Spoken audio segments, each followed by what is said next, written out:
सबको सादर नमस्ते। Arya Samaj waste Midlands Birmingham इस पावन सेंटर में, जहां पर पिछले 6 दिनों से वेद कथा हो रही है, आज वेद कथा का समापन वेदों विद्या विषय का समापन कल सातवां दिन है। आज वेद कथा का 7वां दिन है, जिसमें वेदों में विज्ञान विषय पर हमारे पूज्याचार्य जी अपना टॉक रखेंगे। जैसा कि उन्होंने बताया कि वास्तुशास्त्र पर वो अपने आज विचार रखेंगे वेदों में विज्ञान विषय को आगे बढ़ाते हुए। तो मैं इस शुभ अवसर पर हमारे बोर्ड ऑफ ट्रस्ट के चेयरमैन डॉक्टर नरेंद्र कुमार जी और सभी ट्रस्ट के मेंबरों तथा आर्य समाज से जुड़े सभी सदस्यों का हार्दिक स्वागत करता हूं, अभिनंदन करता हूं और पूज्याचार्य जी से प्रार्थना करता हूं कि वो आज की कथा का शुभारंभ करें। धन्यवाद।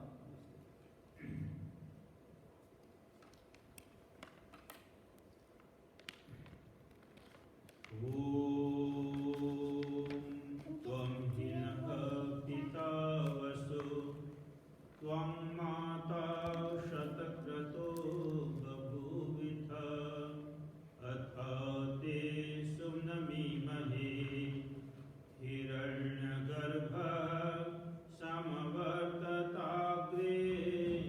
भूतस्य जातः पदिरेक आसीत् स दाधार पृथिवीं द्यामुते मां कस्मै देवाय हविषा विधेम कस्मै देवाय हविषा विधेम। ओम ओम ओम। वंदनीय मातृशक्ति, जूम लाइन के माध्यम से इस कथा प्रसंग में जुड़े हुए दूर दूर से अलग अलग स्थानों से यूनाइटेड किंगडम या और अन्य देशों से भी जो भी परिवार हैं, सब मित्रों, भाइयों, बहनों, प्यारे बच्चों, आदर और मान के योग्य आर्य समाज वेस्ट मिडलैंड के प्रधान डॉक्टर नरेंद्र कुमार जी,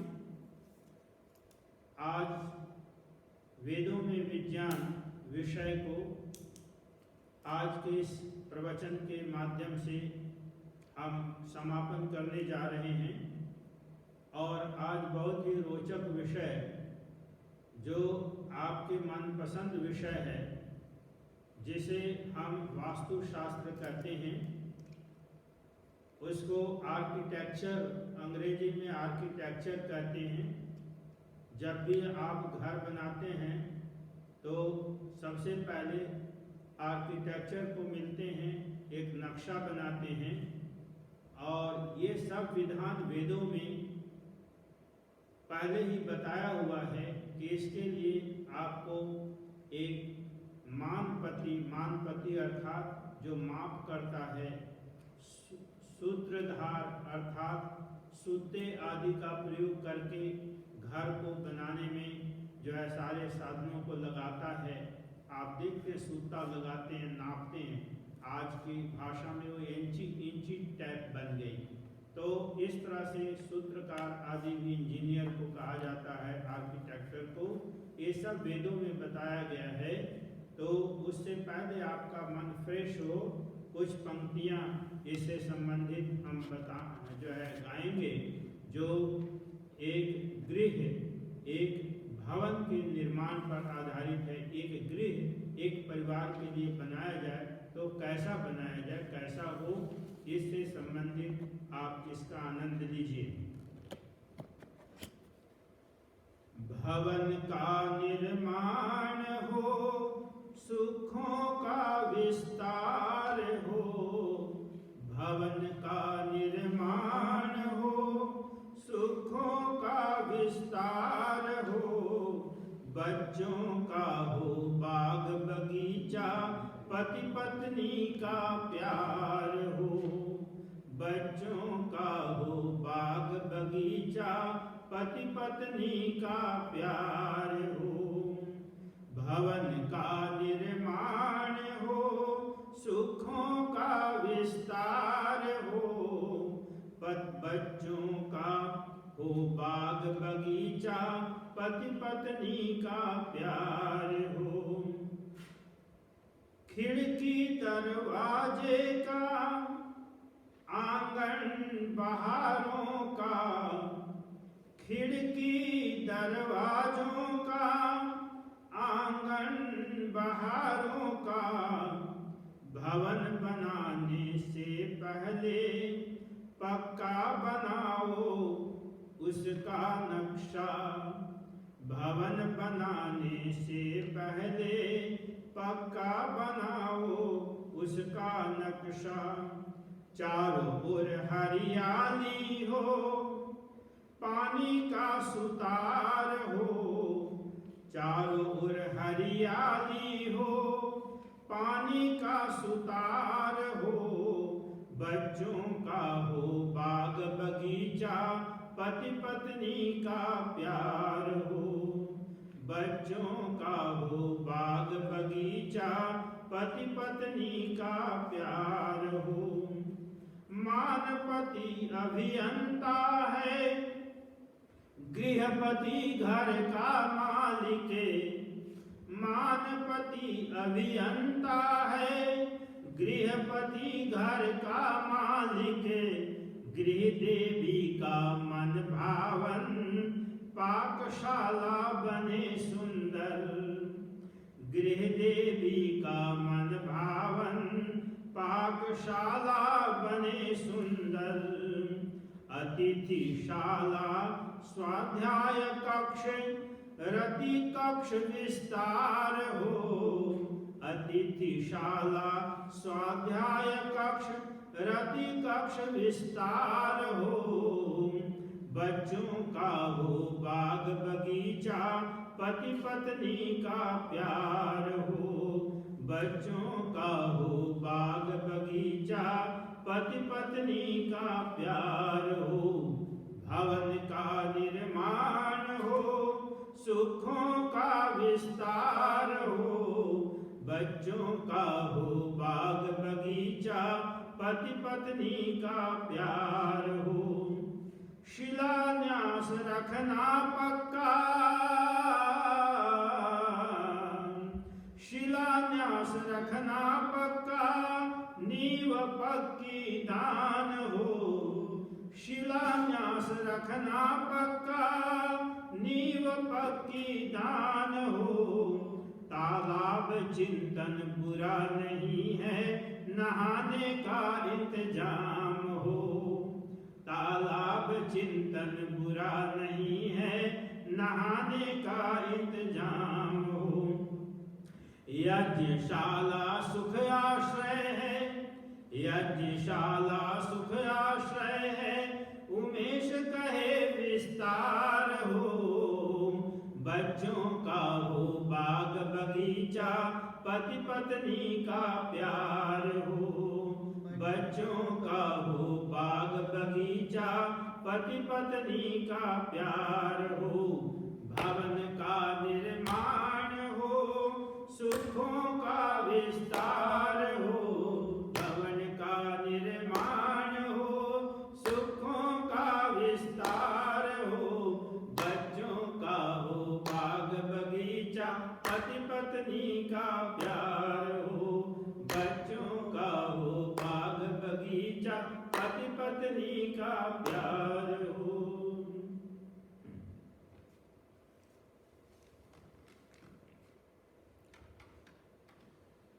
तो इस भजन के माध्यम से जो एक भवन और एक गृह जिसको आप अपना घर कहते हैं, हाउस कहते हैं,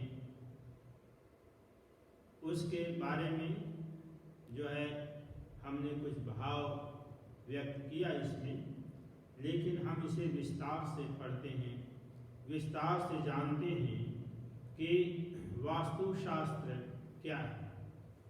वास्तुशास्त्र जो टेक्नोलॉजिकल आर्किटेक्चर जो है वो विज्ञान का एक हिस्सा है। आर्किटेक्चर जो है this is also a part of science, एक कला है, टेक्नोलॉजी। हम किस तरह से घर बनाएं,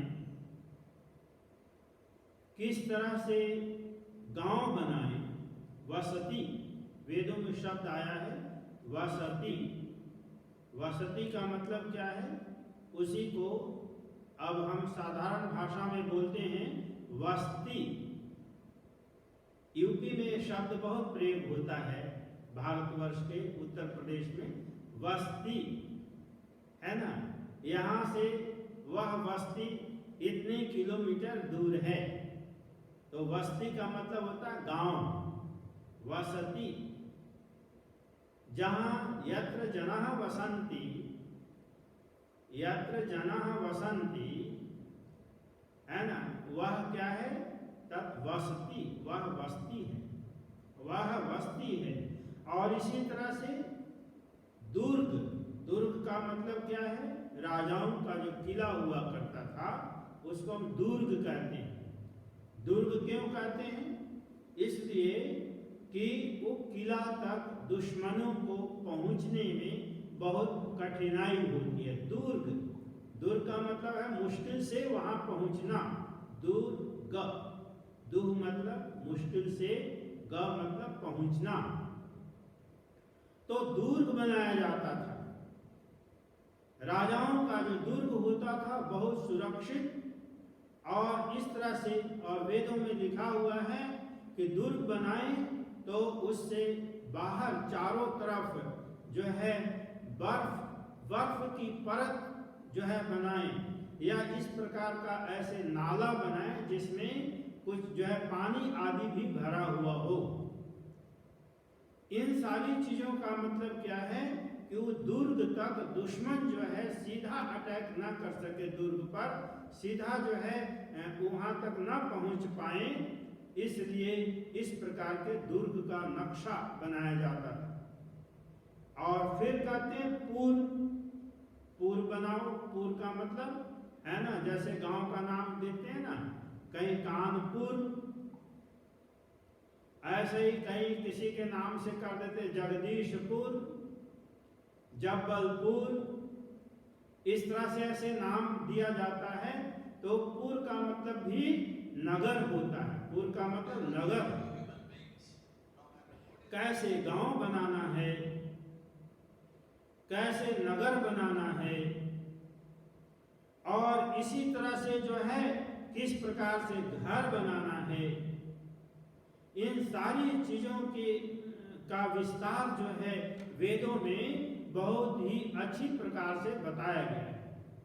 जब आप यजुर्वेद का 17वां अध्याय पढ़ेंगे, और ऋग्वेद का जो है, ऋग्वेद में, अथर्ववेद में कई ऐसे मंत्र आए, कई ऐसे मंत्र आए हैं जो आर्किटेक्चर को विस्तार से जो है बताने का प्रयत्न किया जा रहा है। और वहां पर कहा अंतराद्यां च पृथिवीं च यद्व्यचः तत्कृण्वे अहम् उदर शेददिभ्यः। अथर्ववेद में कहा कि बाहर खुला हुआ मैदान हो, बाहर जो घर का घेरा बनाएंगे उसमें बाहर खुला हुआ मैदान हो, जहां पर बाग बगीचा लगा हुआ हो, और जहां पर अच्छी धूप और हवा आती हो। ये जो है अथर्ववेद में इस तरह से विस्तार किया है। और कहा कि जब घर बनाने की बात हो तो सबसे पहले आप आर्किटेक्टर ढूंढो। उस आर्किटेक्टर को वेदों में मानपति कहा। क्यों कहा? मान का मतलब यहाँ मापने वाला। और उस आर्किटेक्टर को वेदों में सूत्रकार भी कहा गया है। सूत्रकार क्यों कहा गया है? कि सूत्र के माध्यम से नापा जाता है। जब आप देखते हैं ना, गांव में जब वो गांव ईंटों की जब दीवार बनती है तो उस कोने से उस कोने तक एक सूता होता है और उसमें एक जो है पेंडुलम जो है लटका हुआ पॉइंटेड पेंडुलम लटका हुआ होता है। उसको जो है सूते को रख करके ऐसे देखते हैं कि वो सीधा है कि नहीं है, वो सीधा जो है कि नहीं है। दोनों कोने पर धागा लगा करके और उस पेंडुलम को लटकाते हैं और वो देखते हैं कि सीधा है कि नहीं है। तो दीवार को सीधा करने के लिए उसी तरह से आजकल दीवार को सीधा करने के लिए एक और पैरामीटर आ गया है जिसमें थोड़ा वाटर ड्रॉप्स डाला हुआ होता है और उसको ऐसे जब रखते हैं तो उसे पता चलता है कि ये दीवार जो है सीधा है कि नहीं है। वाटर का लेवल जो है वो अपने सही लेवल में है कि नहीं है। अगर सही लेवल में नहीं होगा तो फिर वो वाटर इधर से उधर जाएगा, because water seeks its own level, water अपनी तह में जाना चाहता है। तो इस तरह के कई प्रकार के जो आर्किटेक्चर जो साधन हैं, जिन साधनों के द्वारा जो है अच्छा मजबूत और बढ़िया मकान बनाया जाए, दुर्ग किला नगर बसाया जाए, उनके नक्शे इतने सुंदर हो जिससे कि वहां पर रहने वाले लोग बहुत सब सुख सुविधाओं के साथ अपना जीवन यापन कर सकें, सारे साधन वहां मौजूद हों। और इस तरह की जब बात कही तो ये भी ध्यान देना है, यद भद्रम यद अनातुरम, कहा घर ऐसी जगह पर बने जहां पर रोगाणु कम आते हों। रोगाणु का मतलब क्या है? जो कई प्रकार के ना गंदगियों से दूर हो, रोगाणु कम हो, गंदे नाले आदि से दूर हों, सीवरेज आदि की व्यवस्था अलग ढंग से किया जाए, सुरक्षित ढंग से किया जाए। और ये सब कहते हुए बताया वेदों में 3 मंजिले मकान बनाना है, 5 मंजिले मकान बनाना है, 8 अक्षा 10 अक्षा 100 अक्षा, इस तरह से 100 मंजिल बनाने की भी योजना वेदों में बताया गया है।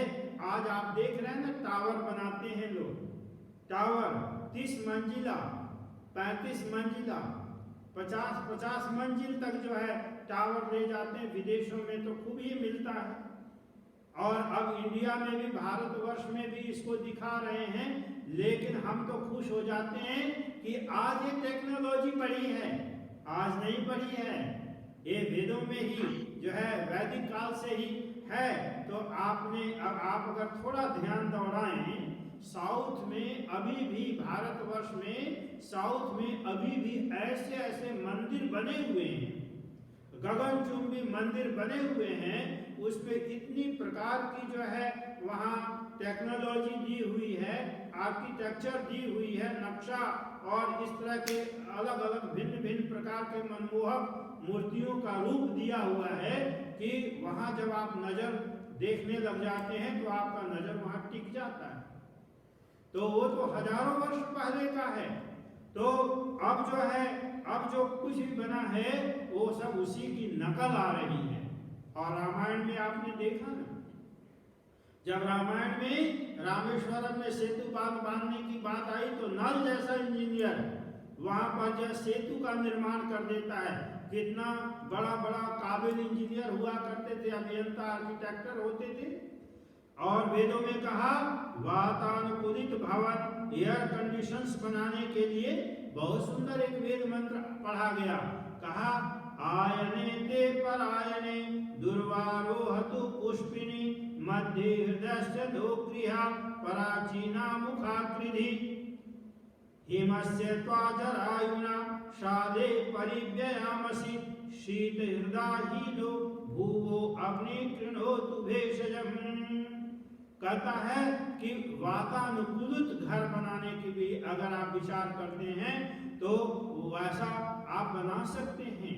उसके लिए किस प्रकार से शीशे लगाने हैं, कांच लगाने हैं, किस प्रकार से जो है एक दूसरे को आप देख सकते हैं, अंदर से बाहर को देख सकते हैं, बाहर से अंदर को देख सकते हैं।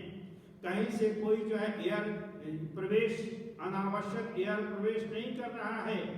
और जो है दुर्वा रोहतु, बाहर आंगन में घास के बाग चमक रहे हों, और पुष्पिनी बगीचों में फूल खिल रहे हों, और मध्य हृदय से हृदय यहाँ तालाब को कहा है, कहा बीच में कहीं तालाब भी हो।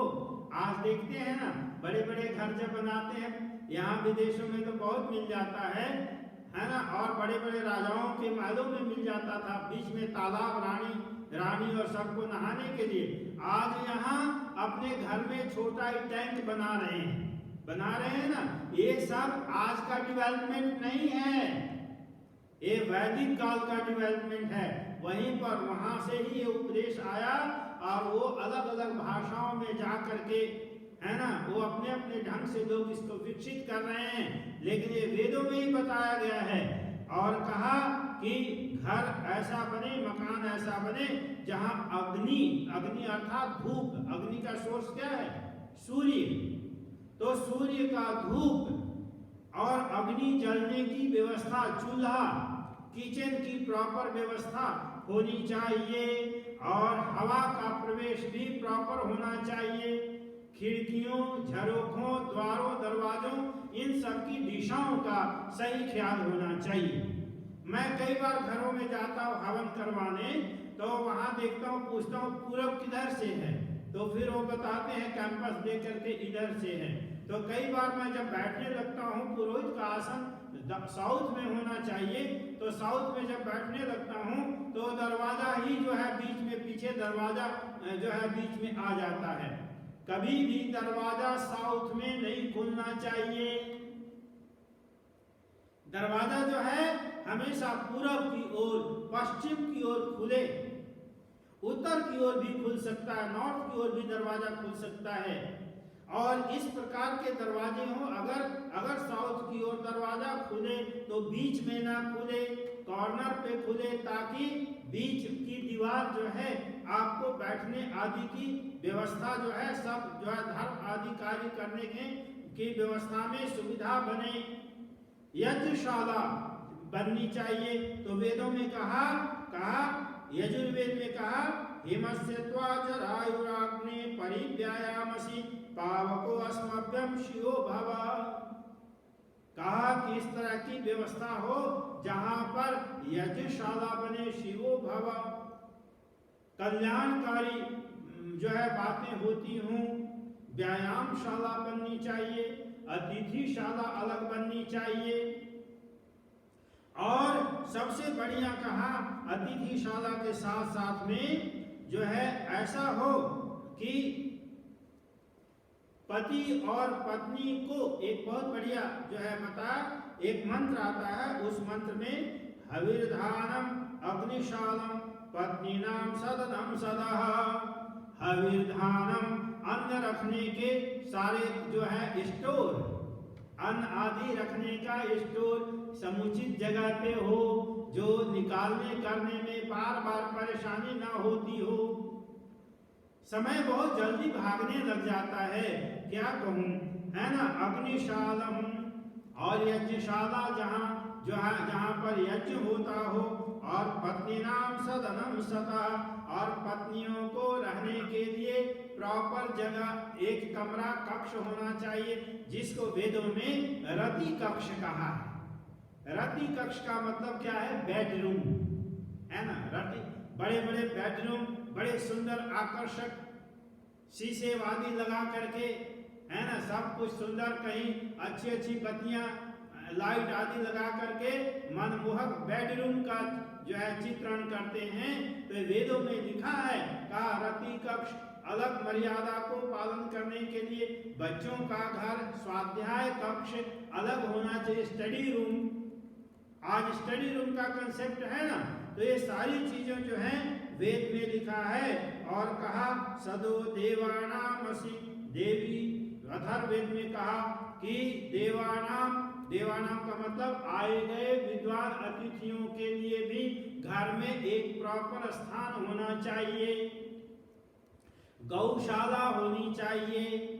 इन सारी चीजों का जब चित्रण करते हैं तो कहा कि आपकी आधारशिला जो जिस प्रकार के मकान बनाते हैं, भवन बनाते हैं, कितनी उसका क्षेत्रफल कितना है और कितने क्षेत्रफल के हिसाब से कितने पिलर्स लगेंगे, उसका जो है आधार, उसको जो है प्लिंथ कहते हैं, तो उसका प्लिंथ जो डालते हैं वो उसका जो दीवार का नीचे कुछ ऊंचाई पर वो कितनी मजबूती का होना चाहिए, नीचे जो नींव डालते हैं, फाउंडेशन डालते हैं, वो कितना मजबूत होना चाहिए, जिसके ऊपर वो सारा भवन बनेगा। उसमें और कई प्रकार के सारे जो विचार हैं, वो सारे विचार जो हैं इसमें बताए गए हैं। तो इन सब चीजों का ध्यान करते, और सबसे बढ़िया मुझे लगा, सबसे बढ़िया जब मैं पढ़ रहा था संस्कार विधि का, जब गृह निर्माण और अथर्ववेद का मंत्र पढ़ रहा था, तो उसमें बड़ा एक अच्छा मंत्र आया, और उस मंत्र में कहा प्लास्टर जो बनाते हैं, प्लास्टर, ऐसा प्लास्टर, वेदों में ऐसा पदार्थों को गिनाया गया है। 3 प्रकार से प्लास्टर बनाने की विधि वहां बताई कि एक प्रकार के प्लास्टर ऐसा है जो 10 साल तक, 20 साल तक वो कभी ना टूटे, उसमें ये चीजें मिलानी चाहिए और मिला करके प्लास्टर बनानी चाहिए। एक इस प्रकार का उसका नाम दिया है, कहा वज्रलेप। वज्रलेप जैसे सीमेंट आदि का प्रयोग करते हैं ना, सॉल्यूशन आदि का प्रयोग करते हैं ना, और इस तरह के, तो ऐसे प्लास्टर वज्रलेप का निर्माण कहा। उसमें कई प्रकार के कुछ फूल हैं, कुछ पेड़ों का जड़ है, कुछ फलों का रस है, और कुछ और भी जो है पदार्थों का मेल करके, और इस तरह से वज्रलेप बनाया जाता था, जो मैं पढ़ करके हैरान हो गया। उसमें कहा करोड़ वर्ष तक भी रहने वाला वो वज्रलेप जो है, वो कभी बिल्डिंग को कोई नुकसान नहीं होने दिया जाता था। ऐसे वज्रलेप बनाने की विधि अथर्ववेद में बताई गई है। मैं तभी तो पुराने जितने भी मकान बनते थे, है ना, वो 500 साल, हजार साल तक जो है, अभी जहां कहीं ऐसे बने हुए हैं, वो बिल्कुल उसी तरह से सुरक्षित मिलते हैं। और अब क्या है, अब इंजीनियर जो है पुल बनाते हैं, और जो है बड़ी बाढ़ आई और बस तीसरे साल करके पुल समेत सब जो है खत्म हो जाता है। अब आर्किटेक्ट जो डेवलप हो रहे हैं वो कहाँ गए? अब जो जितने सारे बड़े बड़े टावर बनते हैं, उन टावर में भी जो है 50 साल 100 साल के बाद कोई ना कोई उसमें नुकसान होगा, और कोई ना कोई उनको फेरबदल कर देना पड़ता है। तो ये सारी चीजों का जब हम ध्यान देंगे, तो हम अपने मकान को अच्छी तरह से जो है बना करके उसमें सुख पूर्वक रह सकते हैं। हमें आर्किटेक्ट का सहारा लेना चाहिए। आज जो है वास्तुशास्त्र के नाम पर क्या हो रहा है, वास्तुशास्त्र के नाम पर लोग पूछते तो हैं श्रद्धा से, आचार्य जी आपको वास्तुशास्त्र कितना आता है? हम जब उनको विस्तार में बतलाने लगते हैं, इधर आपका दरवाजा होना चाहिए, नॉर्थ और साउथ में कोई बेड नहीं होना चाहिए, नॉर्थ की तरफ आपका शेड नहीं होना चाहिए, क्योंकि वो मैग्नेटिक जो है डायरेक्शन होता है, खुली हवा है, क्रॉस वेंटिलेशन होना चाहिए। ये सब चीजों जो वेदों के अनुसार बताया, यही तो वास्तुशास्त्र का चिंतन है। लेकिन परिवार के लोग जो हैं वो सोचते हैं कि वास्तुशास्त्र इतना है कि पंडित जी ने कुछ पूजा करा दिया, और कुछ जो है कहीं दीवार में कहीं टीका लगा दिया, और किसी प्रकार से मौली बंधन आदि कर दिया, है दरवाजे पर कुछ जो है लटका दिया फल फूल टांग करके कि नजर ना टिके, यही वास्तुशास्त्र है। अरे नहीं, ये तो ठगी शास्त्र है, ये वास्तुशास्त्र नहीं है, ये ठगी शास्त्र है। तो सही में टेक्नोलॉजी और जो है आर्किटेक्चर का सहारा लेकर के अगर आप अपने घर का निर्माण सोच विचार करके एक प्लान के साथ आप करते हैं, तो वह घर बड़ा मनमोहक होता है। किचन पाकशाला, है ना, गृह देवी का मन भावन होना चाहिए, है ना, और इसी तरह से बच्चों को खेलने कूदने के लिए, है ना, तौर तरीकों के लिए सब जगह होना चाहिए, और सब की अलग अलग व्यवस्था प्रॉपर हो, तो निश्चित रूप से वह घर स्वर्ग होता है।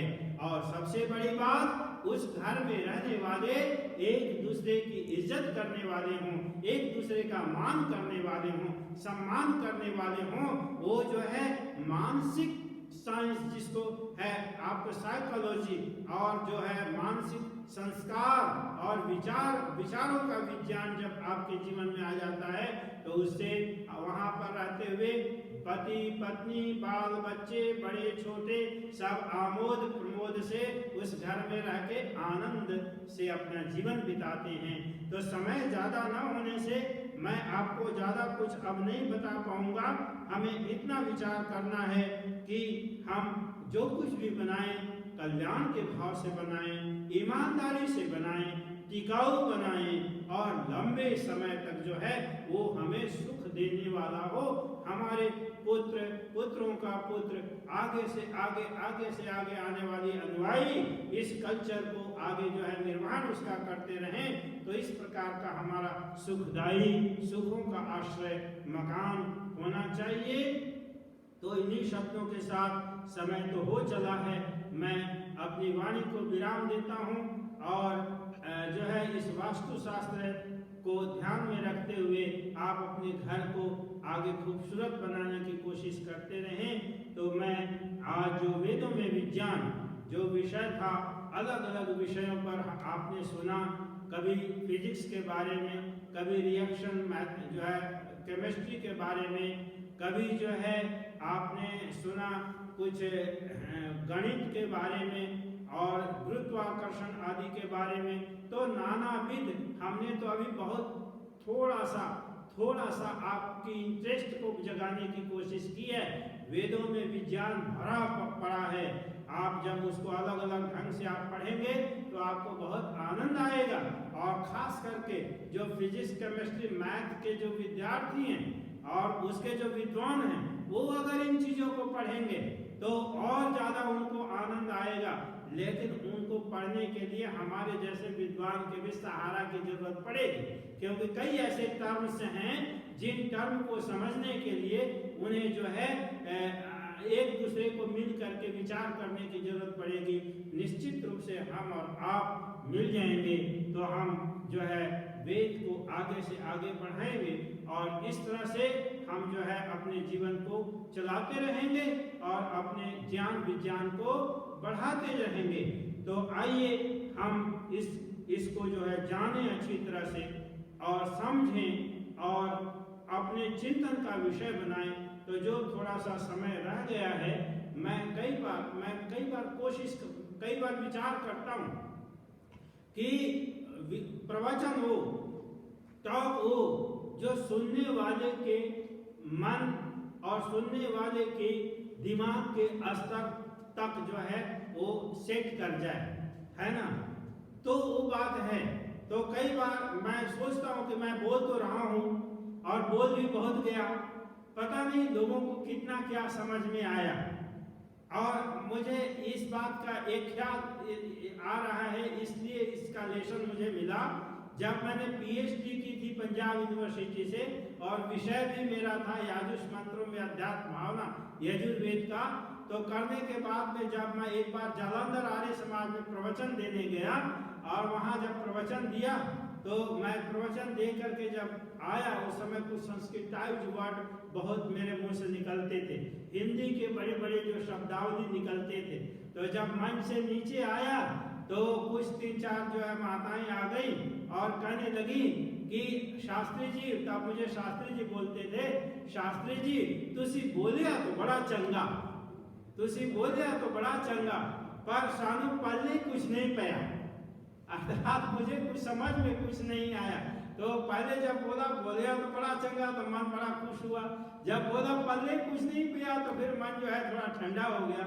तो मैंने सोचा कि धीरे धीरे कुछ जो है शब्दों का सरलीकरण करके आपके मन के स्तर पर आकर के और आपके समझ के स्तर पर आकर के जब कोई विचार रखा जाता है तो फिर पब्लिक को ज़्यादा फायदा जिससे हो, ज़्यादा समझ में आता हो, जिस बात से या जिस भाषा से जिसमें ज़्यादा आनंद आता हो उसके अनुसार जो है हम कोशिश करते हैं।